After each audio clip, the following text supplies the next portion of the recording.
दिल्ली में शराब की नदियां बहाने को बेकरार अरविंद केजरीवाल और मनीष सिसोदिया इस बार कायदे से लपेटे में आ गए हैं।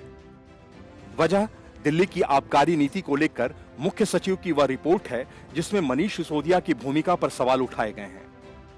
मुख्य सचिव की रिपोर्ट के बाद एलजी विनय कुमार सक्सेना ने केजरीवाल सरकार की नई आबकारी नीति की जांच सीबीआई को सौंप दी है। रिपोर्ट के आधार पर यह माना जा रहा है कि केजरीवाल की सरकार ने नई एक्साइज पॉलिसी के जरिए शराब लाइसेंसधारियों को अनुचित लाभ पहुंचाया है।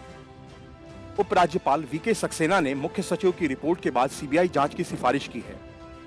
इस रिपोर्ट में कहा गया है कि नई एक्साइज पॉलिसी में नियमों की अनदेखी कर टेंडर दिए गए।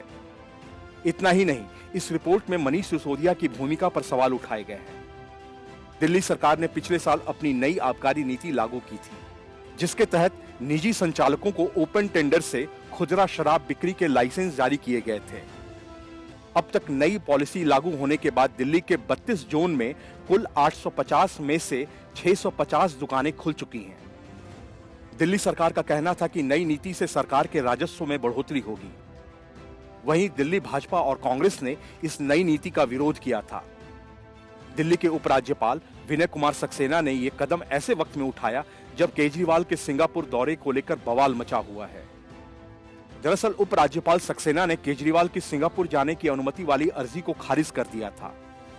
उन्होंने केजरीवाल को सिंगापुर समिट में न जाने की सलाह दी है, क्योंकि यह मेयरों का समिट है। आम आदमी पार्टी ने उपराज्यपाल पर राजनीति से प्रेरित होने का आरोप लगाया।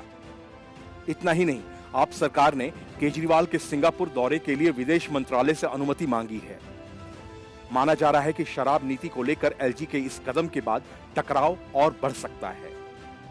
Bureau report, news of India.